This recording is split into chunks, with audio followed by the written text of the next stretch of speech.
Assalamualaikum warahmatullahi wabarakatuh. Alhamdulillahi rabbil alamin. Innal hamdalillah nahmaduhu wa nasta'inuhu wa nastaghfiruh. Wa na'udzu billahi min shururi anfusina wa min sayyiati a'malina. May yahdihillahu fala mudilla lahu wa may yudlilhu fala hadiya lahu. Wa asyhadu an la ilaha illallah wahdahu la syarika lah. Asyhadu anna Muhammadan 'abduhu wa rasuluh alladzi la nabiyya wa la rasula ba'dah. Allahumma shalli ala Muhammadin wa ala alihi wa ashabihi wa mawalah. A'udzu billahi minasy syaithanir rajim. Ya ayyuhalladzina amanu taqullaha haqqa tuqatih wa la tamutunna illa wa antum muslimun.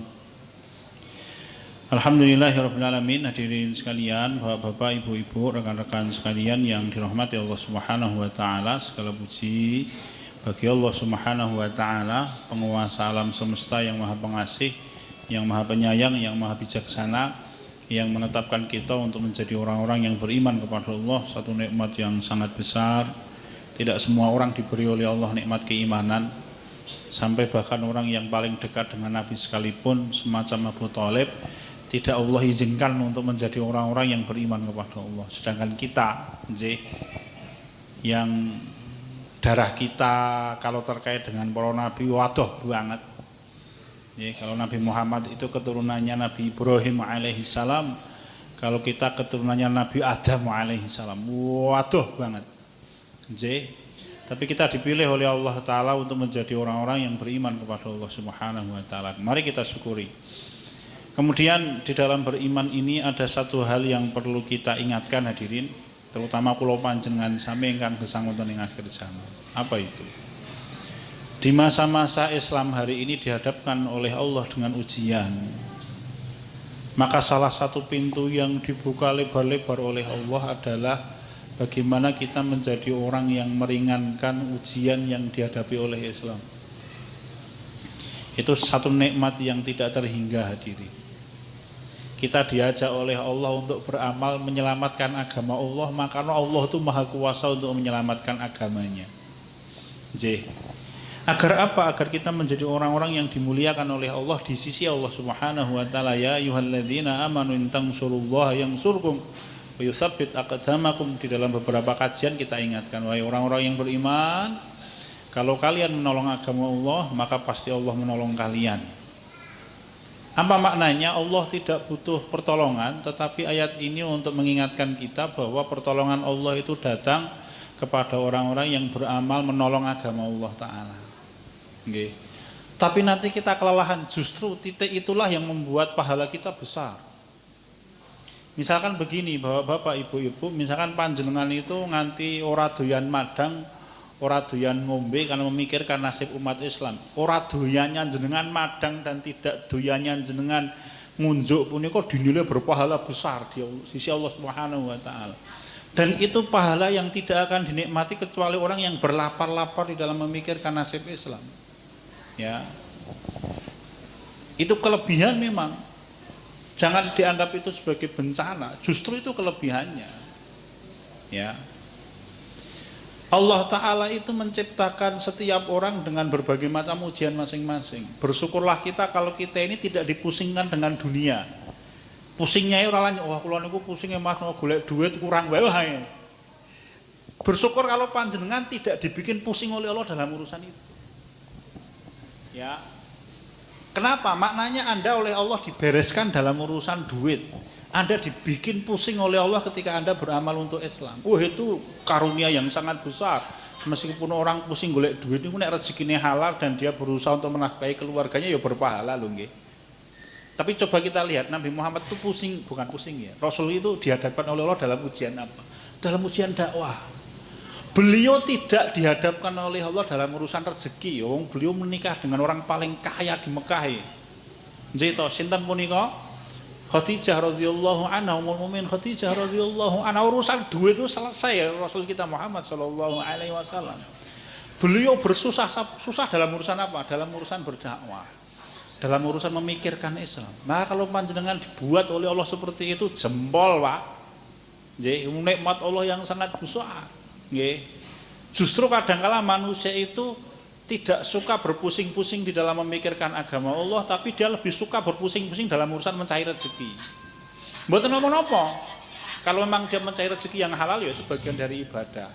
Tapi bayangkan, kita ini diublek-ublek oleh Allah Ta'ala dengan urusan dunia setiap hari.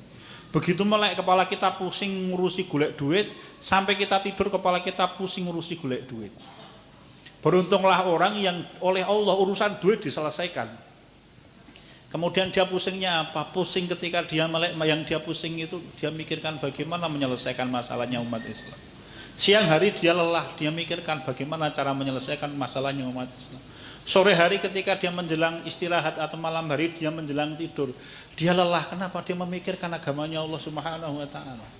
Kan luar biasa, diangkat levelnya oleh Allah Subhanahu wa Ta'ala. Fausikum wa ya nafsi bitaqwallah. Monggo rekan-rekan sekalian, akhir zaman itu pintu pahala dibuka oleh Allah Ta'ala selebar-lebarnya. Bagi siapa? Bagi orang yang mau menyibukkan dirinya untuk memikirkan nasib kaum muslimin dan memikirkan nasib Islam. Ya. Begitu rekan-rekan sekalian, bapak-bapak, ibu-ibu, rekan-rekan sekalian, nasadhanillah wa iyyakum. Monggo kita lajengaken, kita pertemuan kemarin kita membicarakan tentang proses terpuji atau tercelanya simak nggih. Mendengarkan, ada 4 sudah kita bicarakan. Seseorang mendengarkan sesuatu itu bisa baik atau tercela tergantung dengan siapa yang dia dengarkan, apa yang dia dengarkan, sebab dia mendengarkan sesuatu, apa yang mendorong, serta buah dan tujuannya apa. Ya, ada 3 macam. Mari kita bicarakan.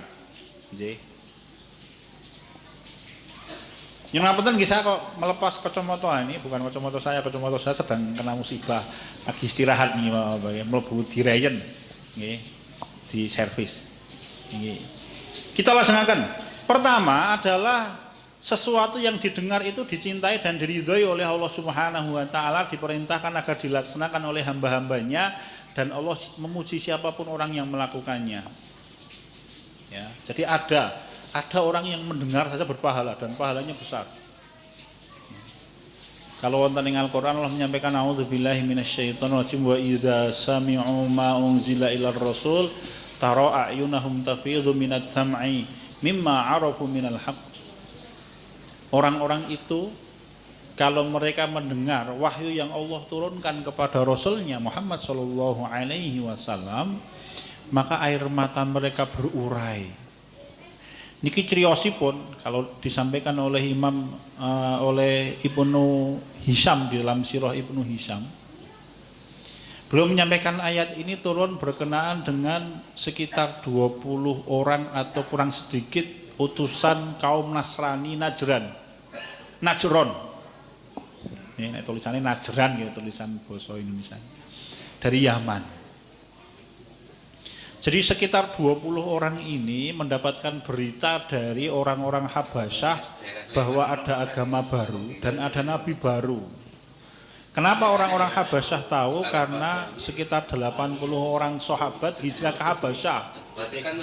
Maka kemudian orang-orang Nasrani di Najran itu mengirimkan utusan untuk bertemu dengan nabi itu. Waktu itu Rasul masih di Mekah. Ya. Pada waktu ditemui Rasul kita sedang ada di Masjidil Haram. Kemudian mereka menemui Rasul kita di Masjidil Haram, berdialog sebentar. Ketika dibacakan ayat-ayat Allah itu mereka menangis terseduh-seduh. Kenapa? Karena mereka yakin inilah yang dijanjikan oleh kitab suci mereka dan mereka semuanya masuk Islam. Ya. Sampai kemudian didengar oleh Abu Jahal marah-marah dan mencaci maki orang-orang ini, tapi mereka tidak malah. Ya, Salamun alaikum la nabtaghil jahilin. Mereka menjawab ucapannya Abu Jahal dengan mengatakan, ya selamat bagi panjenengan Mas Abu Jahal, kami tidak pernah berusaha membodohi orang-orang bodoh. Kemudian mereka tinggal Abu Jahal. Ya. Jadi ada orang-orang yang dipuji oleh Allah. Kenapa? Karena ketika mereka mendengarkan kebenaran, mereka tunduk dan patuh kepada kebenaran itu. Salah satu sifat yang dimuliakan oleh Allah pada dirinya malaikat. Apa bapak-bapak, ibu-ibu? Para malaikat itu kalau mendengar Allah Ta'ala berfirman, maka semuanya menundukkan badan mereka, menundukkan pandangan wajah mereka, dan badan mereka gemetar karena takutnya kepada Allah Subhanahu wa taala. Ya. Itu malaikat-malaikat yang punya kekuatan dahsyat. Bayangkan, kula pun nate criyos nggih. Jadi Allah Ta'ala itu menciptakan makhluk yang paling banyak di dalam kehidupan makhluk. Itu adalah para malaikat. Hanya Allah Ta'ala yang mengetahui jumlah mereka berapa. Kalau Rasul kita ketika Mi'raj ke Sidratul Muntaha, naik ke langit, belum menyampaikan di langit itu tidak ada jengkal tanah kecuali, tidak ada jengkal ruangan kecuali pasti ada malaikat yang sedang sujud. Ya, jadi memang Allah menciptakan malaikat itu dengan kekuatan dahsyat dan ketaatan yang luar biasa. Totalitas taat mereka kepada Allah. Sekuat apapun mereka, sehebat apapun mereka, Allah mensifati la yastakbiruna an ibadati. Mereka tidak pernah sombong dan tidak pernah menolak ketika diperintahkan untuk tunduk patuh kepada Allah. Para malaikat itu pada waktu mendengar Allah Ta'ala menyampaikan satu perintah, maka seluruh malaikat yang hanya Allah tahu jumlahnya berapa itu menundukkan pandangan mata mereka, kemudian badan mereka gemetar hadirin.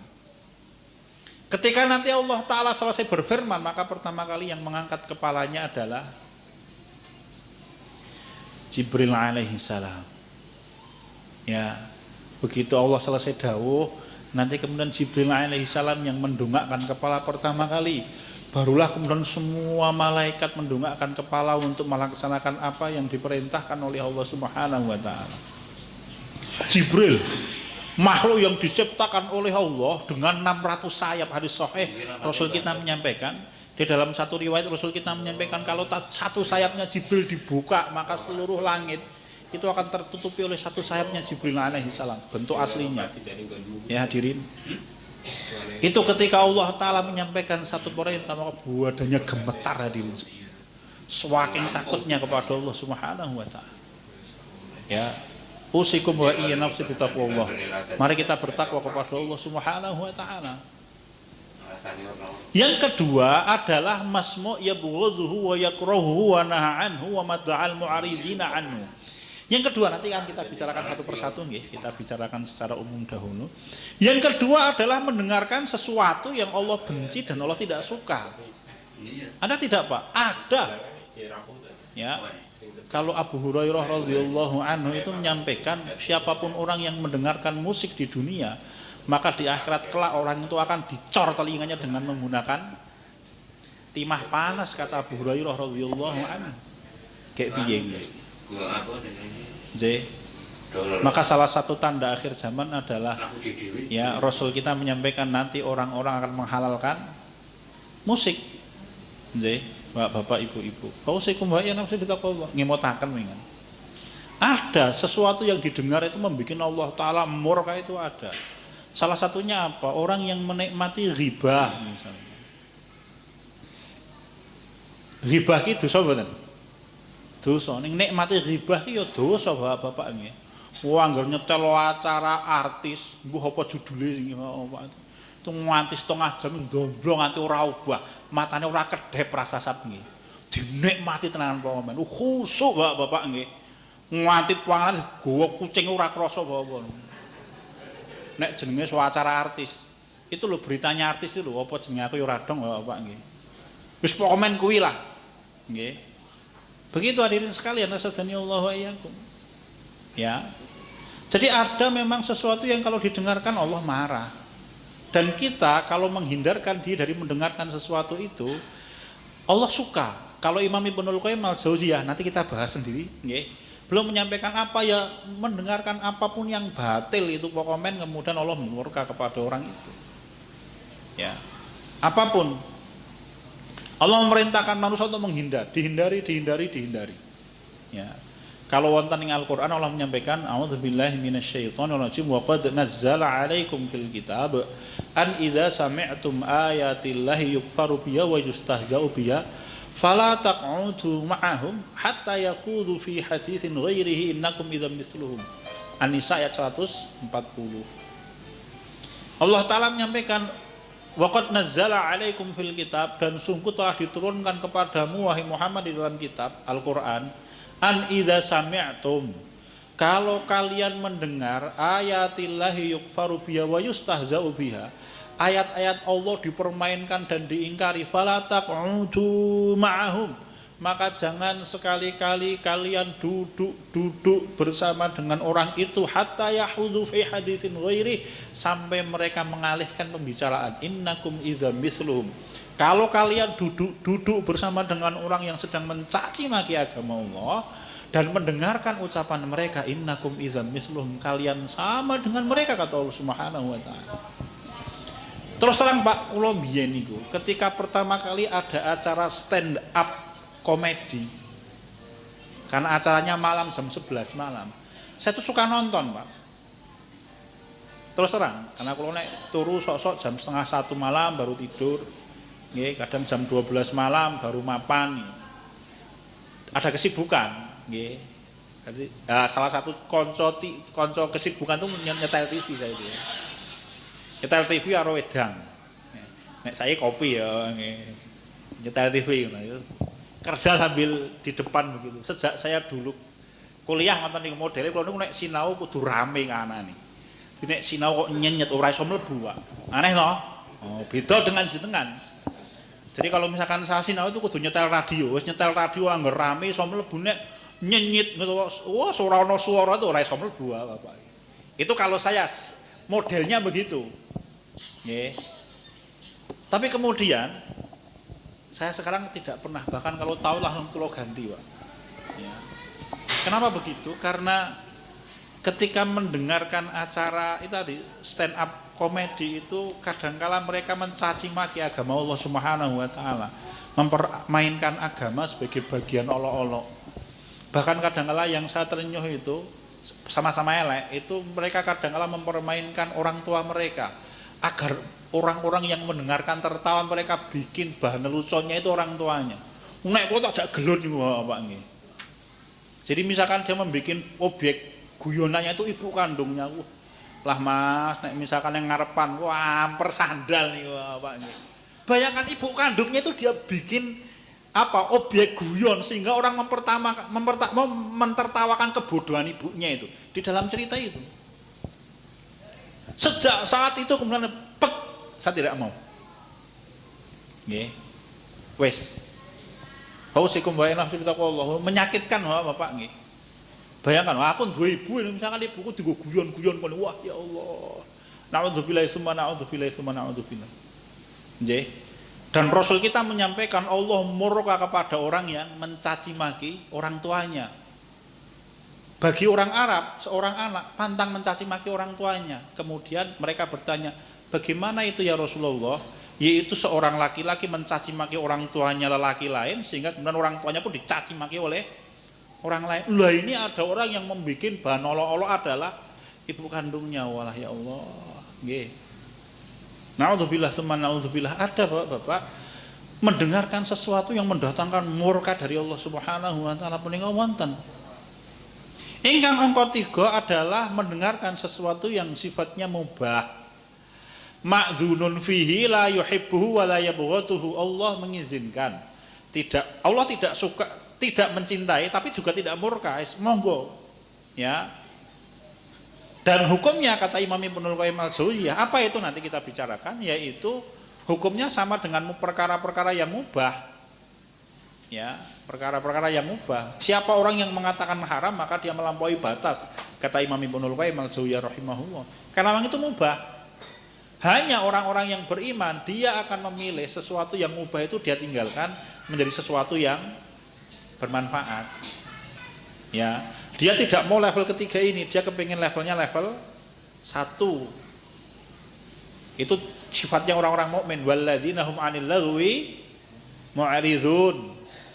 Ya, orang-orang mukmin itu orang yang meninggalkan perkara yang sia-sia hadirin sekalian. Tapi jangan dimaknai nek jenengan jagungan dengan itu sia-sia loh Mas. Mboten loh. Jagungan dengan istri itu berpahala Mas. Bapak ibu-ibu jenengan jagungan dengan pasangan hidup suami atau istri kapan? Ya. Betapa sepinya hidup kalau seorang suami dan istri tahu jagongan, Pak. Oh jangankan jagongan sing rada serius, Rasul kita tuh menyampaikan gojekan suami istri itu dapat pahala kok. Nggih. Berpahala, kan Rasul yang menyampaikan. Jadi jangan dimaknai itu tidak bermanfaat, bermanfaat, Pak. Iki sing nikah lah saya mikir nggih. Mas Tiffany lho bikin status urusan nikah yo. Umur rong ketuk, Mas. Tak komentari ngoten niku. Umur jenengan rong ketuk, Mas. Ora apa-apa, rong ketuk umure. Ya. Betulan Bapak, Gojek dengan istri itu kan mendapatkan pahala, Gojek dengan anak itu kan mendapatkan pahala. Itu tidak sia-sia. Ning yo sepundhok esuk ketuk Gojek wae. Ora nyambut gawe glundang-glundung kaya semangka. Jangan Bapak nggih. Maksudnya ya adalah waktu untuk Gojek. Nggih, begitu karena memang ibadah orang ming Gojek nggih to. Begitu hadirin sekalian, mari kita bicarakan satu persatu. Mari kita bicarakan mendengarkan yang dipuji oleh Allah Subhanahu wa taala. Apa itu? Imam Ibnul Qayyim al-Jauziyah rahimahullah menyampaikan yang paling penting dan ini dasar iman adalah mendengarkan ayat-ayat Allah Subhanahu wa taala. Ya. Paling tidak pertama kali kita mau mendengarkan untuk mencari kebenaran. Nanti ada tahapan keduanya, yaitu mendengarkan dengan cara memikirkan dan memahami. Dia tidak sekedar mencari kebenaran tapi dia berusaha memahami. Nanti kita bicarakan. Ya. Jadi orang yang suka mendengarkan ayat-ayat Allah, suka mendengarkan kebenaran, maka berarti dia telah melewati satu langkah mencari kebahagiaan hidup. Jadi, dengarkan dulu. Ya. Dengarkan dulu. A'udzubillahi minasyaitonirrajim tiba-tiba lupa. Surat Al-Jin. Qul uhiya ilayya annam hustama'ana farum minal jinni faqalu inna sami'na qur'anan ajaba yahdi ilar rusdi fa amanna bih. Panjenengan silakan baca itu asbabun nuzulnya ayat itu nggih Bapak. Jadi Rasul kita itu suatu saat sholat. Pas Rasul kita sholat itu ada sekelompok jin yang lewat. Karena mereka jinnya bisa bahasa Arab. Wonten mboten jin iso basa Arab. Oke, gitu kaya awake dhewe gini ini. Jinnya ning Arab ya iso basa Arab. Itu pinter-pinter jan Pak, gitu kaya bocah-bocah Arab itu pinter-pinter, itu lahir 3 tahun iso basa Arab. Gitu, hebat mereka itu. Ketika Rasul kita sedang berdiri salat, maka mereka mendengarkan bacaannya Kanjeng Nabi kita Muhammad SAW. Dan mereka takjub, Pak. Akhirnya mereka berkerumun di sekitarnya Kanjeng Nabi kita Muhammad SAW mendengarkan itu dan mereka akhirnya begitu selesai Rasul kita sholat kemudian mereka didakwai sebentar masuk Islam kabeh. Ya, nanti diabadikan juga oleh Allah setelah kop ayat-ayat akhir itu. Ya. Falamma khadaruhu qalu ansitu falamma wallau qudiya ila qaumihim mundzirin ya qaumana inna sami'na kitaban unzila min ba'di Musa sama. Kata-katanya itu mendengar wahai kaumku. Jin yang masuk Islam itu kemudian pulang ke kampung mereka masing-masing mendakwai golongannya jin. Wahai kaumku aku mendengar yang diturunkan oleh Allah setelah kitabnya Musa. Ya, mengajak manusia kepada jalan kebenaran dan jalan yang lurus. Kan begitu Bapak-bapak. Ya. Nanti salah seorang di antara jin yang mendengarkan dakwahnya Kanjeng Nabi kita Muhammad SAW itu kemudian pernah ditemui oleh sahabat Tamim Ad-Dari radhiyallahu anhu. Sahabat Tamim Ad-Dari radhiyallahu anhu punika nanti salah sawijining dinten beliau bepergian sendirian. Ya, di tengah jalan beliau melihat ada seorang laki-laki yang besar sekali ukuran tubuh. Gede pokoknya. Itu sholat. Nggih. Mungkin yo sak gunung atau apalah sholat. Apa yang dikerjakan Tamim Ad-Dari? Nek awak dhewe langsung melayu sifat kuping. Sarunge keri kuwatoke keri. Buat. Kalau sahabat Tamim Ad-Dari radhiyallahu anhu ditunggu sampai selesai.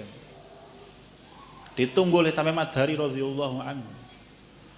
Ya, begitu selesai sholat, Tamim Ad-Dari tanya, "Kamu siapa? Kok kowe sholat gedene kaya kowe sapa jenengan iki?" Ini para sahabat itu begitu nggih Bapak. Kenapa? Karena keimanan mereka, tawakal mereka kepada Allah itu kuat sehingga nek ketemu pocongan itu semaput potongannya ketemu Umar itu. Siapa yang mengatakan? Rasul toh. Tidaklah setan bertemu dengan Umar di satu jalan kecuali dia akan lari di dalam satu riwayat, di dalam riwayat yang lain semaput. Jadi misalkan Umar bin Khattab jalan kaki malam-malam, ono pocongan getak. Wah, Umar noleh, wah, potongannya langsung semaput. Brak, ratangi-tangi. Kenapa? Karena keimanannya Umar. Karena keimanannya Umar bin Khattab radhiyallahu anhu. Lah Tamim Ad-Dari itu begitu, Pak. Begitu selesai maka jin itu kemudian mengatakan, aku adalah salah seorang jin yang pernah bertemu dengan Rasul dan mendengarkan dakwahnya Rasul di dalam kisah yang nanti disebutkan untuk surat Al-Ahqaf dengan surat Al-Jin. Iya Bapak. Jadi memang yang paling utama itu mendengarkan kebenaran. Ya. Ini sifatnya orang yang baik, orang mukmin yang utama, ya kan? Fabasyir ibadil ladzina yastami'una al-qaula fayattabi'una ahsanah. Beritahukan kabar gembira kepada hamba-hambaku, kata Allah.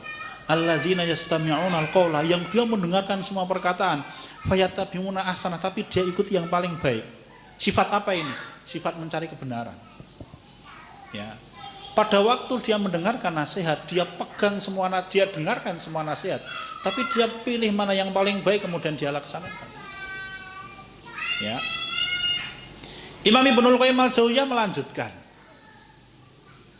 mendengarkan ayat-ayat Allah itu ada 3 macam. Nanti kita bicarakan satu persatu. Satu adalah simaul idrok, mendengarkan dengan indera pendengar untuk niatnya kepengen tahu kebenaran. Ya, kepengen tahu kebenaran. Kepengen sinau Islam kula Mas. Nggih, kemudian dia berusaha mendengarkan kajian. Ini langkah pertama Bapak-bapak. Simaul idrok penting. Kenapa? Karena ini merupakan salah satu pintu keimanan yang dibuka oleh Allah Subhanahu wa taala. Allah ngendika, "Walau alimallahu fihim khaira la asma'ahum." Allah itu kalau melihat seseorang itu baik, maka Allah akan bikin dia mendengarkan kebenaran. Tetapi ada orang-orang munafik yang dikatakan oleh Allah, kalau mereka mendengarkanmu, mereka tetap akan berpaling. Tapi itu orang-orang munafik. Ya, orang yang beriman kepada Allah itu pasti oleh Allah Ta'ala akan dibuka telinganya dan dibuka hatinya untuk mendengarkan kebenaran. Karena ini kunci. Kunci Bapak. Abu Bakar masuk Islam kenapa? Karena mendengarkan apa yang didakwahkan oleh Rasul. Umar bin Khattab masuk Islam kenapa? Karena mendengarkan bacaan Qur'annya sang adik, namanya Fatimah binti Khattab radhiyallahu anha. Beliau menikah dengan sang suaminya yaitu Said bin Zaid radhiyallahu anhu, salah seorang di antara 10 orang yang dijamin masuk surga. Ya. Enak ya Pak, niki lho, niki Mak, kalau niki cirios nggih, niki agak berbeda. Saya tuh pernah menyampaikan di kalangan para ustadz itu. Saya sampaikan kepada rencang-rencang itu, Mas, kalau niku sanggup lho di besanan aku. Suwe niki Mas, niki saya sampaikan kepada teman-teman. Kenapa? Lah mendingan saya kan menikahkan anak saya perempuan, anak laki-laki saya dengan orang yang saya kenal bapake, saya kenal ibune, podo-podo wong soleh, saya kenal anak-anaknya kan begitu. Bayangkan kan, ini kan cukup menarik Pak. Umar bin Khattab punya adik perempuannya menikah dengan Said bin Zaid. Said bin Zaid termasuk 10 orang yang dijamin masuk surga. Umar bin Khattab putrinya dinikahi oleh Kanjeng Nabi Muhammad SAW. Umar bin Khattab menikah dengan putranya Ali bin Abi Thalib. Ali bin Abi Thalib termasuk 10 orang yang dijamin masuk surga. Senmake, Rasul kita menikahi dengan putranya Abu Bakar As-Siddiq radhiyallahu anhu. Ya, Abu Bakar As-Siddiq radhiyallahu anhu punya anak perempuan lagi dinikahi oleh Zubair bin Awam. Dia juga termasuk 10 yang dijamin masuk surga. Kan hubungannya ublek-ublekan ngoten niku, Pak. Ya. Kan enak ngoten niku lho. Ya. Maka meskipun putra panjenengan sudah gede, jangan biarkan dia mencari jodoh sendirian. Pertine neng pinggir pantai oleh golek ning pinggir pantai lho piye. Anda tidak perlu memaksa, tapi Anda harus mengarahkan. Kenapa? Jenengan punya pengalaman. Nggih. Kan begitu Bapak-bapak. Niki tambahan nggih. Sekedar untuk napa jenenge intermezzo ya ora Mas, penting ya nggih to. Ning materi tambahan tidak ada kaitannya memang dengan ini Bapak nggih. Kula kepengin cerios tadi itu. Ya, Umar bin Khattab itu masuk Islam kenapa? Mendengarkan bacaan Qur'annya sang adik namanya Fatimah binti Khattab radhiyallahu anha yang menikah dengan Said bin Zaid, dan mereka berdua sudah masuk Islam sebelum Umar masuk Islam. Ya. Begitu hadirin sekalian. Jadi proses mendengar itu penting. Kalau kita kepengen menjadi orang yang lebih baik, dengarkan kebenaran. Ya. Proses pertama paling tidak kita orang yang haus akan kebenaran. Ya. Yang kedua adalah sima'ul fahmi wal aql. Ini tahapan selanjutnya adalah orang yang mendengarkan ayat-ayat Allah dengan modal ingin memahami dan dia memikirkan. Ini nanti tahapannya di atasnya. Ya. Sima'ul fahm itu orang yang mendengarkan dengan pemahaman yang dia miliki. Dia memikirkan.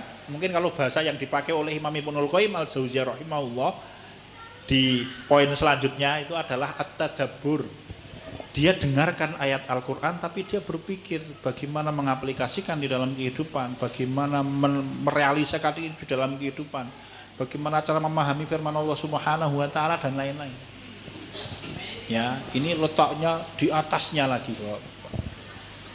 Dan ini adalah sifat yang Allah tekankan agar kita memiliki. Karena Allah menyampaikan afala yatadabbarunal Qur'an am ala qulubin aqfaluha. Allah menyampaikan apakah mereka tidak mau tadabbur Al-Qur'an. Allah menganggap orang yang tidak mau mentadabburi Al-Qur'an, belajar Al-Qur'an itu hatinya tertutup.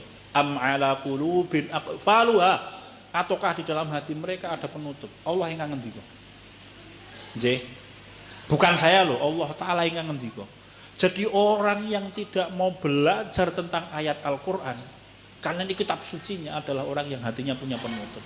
Sinten yang ngendika? Allah Subhanahu wa taala, penguasa alam semesta yang maha bijaksana dan maha mengetahui. Ya. Maka tahapan selanjutnya adalah setelah dia mendapatkan kebenaran Islam, dia berusaha belajar. Yang paling akhir dan yang paling mulia adalah sima'ul qubul wal ijabah. Dia dengarkan itu dengan niat untuk menerima kemudian melaksanakan dengan baik. Ya, tahapan selanjutnya dia aplikasikan di dalam kehidupan sehari-hari. Maka para sahabat radhiyallahu anhu itu menyampaikan begitu. Jadi ketika mereka ditanya, aku melihatnya dari Rasul. Ya, contoh yang luar biasa itu Ali bin Abi Thalib. Ali bin Abi Thalib orangnya cerdas betul, Bapak nggih. Beliau itu seperti gudang ilmu Ali bin Abi Thalib. Ali bin Abi Thalib itu termasuk sahabat yang paling banyak berfatwa. Ya, hanya memang kenapa kok riwayat hadis sahih itu jarang kita dapatkan dari sahabat Ali bin Abi Thalib. Para ulama mempunyai satu alasan, karena Ali bin Abi Thalib itu terlalu banyak hadis palsu yang dibuat oleh orang-orang Syiah yang disandarkan kepada Ali bin Abi Thalib. Sehingga nanti kalau para ulama hadis itu kalau menyibukkan diri untuk meneliti hadis dari Ali, itu akan mengakhirkan banyak sekali hadis yang lain yang lebih banyak. Maka ulama-ulama hadis itu berusaha membatasi meriwayatkan hadis dari Ali bin Abi Thalib. Saking banyaknya riwayat palsu yang dibikin oleh orang Syiah atas nama Ali bin Abi Thalib. Maka memang kita agak jarang mendapatkan hadis sahih dari Ali. Bukan karena Ali tidak berfatwa, bukan karena Ali tidak meriwayatkan hadis. Para ulama itu menyampaikan Ali itu termasuk sahabat yang paling banyak meriwayatkan hadis. Sehingga kalau kita tidak mendapatkan alasannya tadi, para ulama membatasi diri. Kenapa? Saking banyaknya hadis palsu yang dibikin oleh Syiah, ya, yang di atas namakan Ali bin Abi Thalib radhiyallahu anhu, sedangkan Ali bin Abi Thalib berlepas diri dari itu. Sehingga ketika orang nanti menyibukkan meneliti periwayatan itu terlalu lama, Bapak, sedangkan hadis yang lain lebih banyak. Kembali ke dalam pembicaraan, Ali bin Abi Thalib radhiyallahu anhu itu suatu saat beliau bepergian pakai sepatu, ya, kemudian Ali bin Abi Thalib wudhunya itu masul khufaini itu loh. Beliau sudah wudhu sebelum pakai sepatu, kemudian beliau pakai sepatu, di tengah perjalanan wudhunya batal, maka beliau wudhu tanpa melepas sepatu. Ya, kemudian Ali bin Abi Thalib itu ketika sampai mencuci kakinya, maka beliau mencuci bagian atas sepatu, bukan bawahnya. Lalu beliau berkomentar, itu komentar yang sangat indah loh Bapak Ibu, bagi orang yang beriman. Ali bin Abi Thalib itu menyampaikan, kalau menurut kita pasti yang akan kita cuci adalah bagian bawah. Nggih mboten? Sing kotor kan bagian bawah. Tapi kenapa kok kita mencuci bagian atas? Karena kami melihat Rasul itu mencuci bagian atasnya. Oh, luar biasa tuh Bapak. Beliau orang yang sangat cerdas, tetapi ketika melihat apa yang dikerjakan Rasul, dia kerjakan itu. Meskipun nek wes pokoknya kalau Rasul dia kerjakan itu. Ali bin Abi Thalib. Demikian pula Umar bin Khattab radhiyallahu anhu. Umar bin Khattab ini nate naik haji belum mencium Hajar Aswad. Ketika mencium Hajar Aswad, Umar bin Khattab mengatakan, "Wahai Hajar Aswad, aku tahu engkau itu batu biasa. Ya. Kalau bukan karena aku melihat Rasul menciummu, maka aku tidak akan menciummu."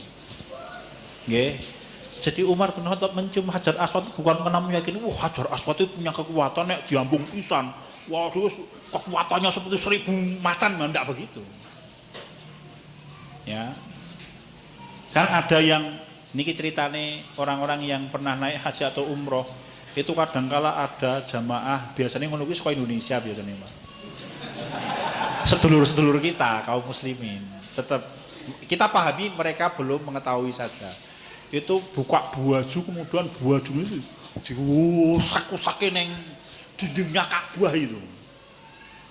Berarti di ubrak-ubrak kayak ngene iki digobali jimat niku makene ngomong. Ya. Jimat. Ya. Umar bin Khattab mengatakan begitu. Kenapa belum mencium Hajar Aswad? Karena aku melihat Rasul menciummu. Ya.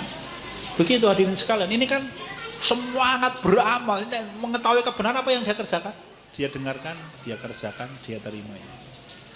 Ini as-sima' yang paling tinggi adalah tahapan yang ketiga ini. Mari kita bicarakan satu persatu. Kantong setunggal menit, cekap. Mari kita bicarakan pekan depan, insya Allah. Nyuwun ngapunten nggih, tidak ada pertanyaan lah, kantong setunggal menit. Saya kira masih lebih 20 menit ya. Nyuwun ngapunten nggih. Jebule 15 sekarang. Sekian dan demikian Bapak-bapak, Ibu-ibu, nyuwun ngapunten, pertanyaan kita tunda untuk pekan depan nggih. Sekian dan demikian, mari kita tutup dengan doa kafaratul majelis. Subhanakallahumma wa bihamdika asyhadu an la ilaha illa anta astaghfiruka wa atubu ilaik.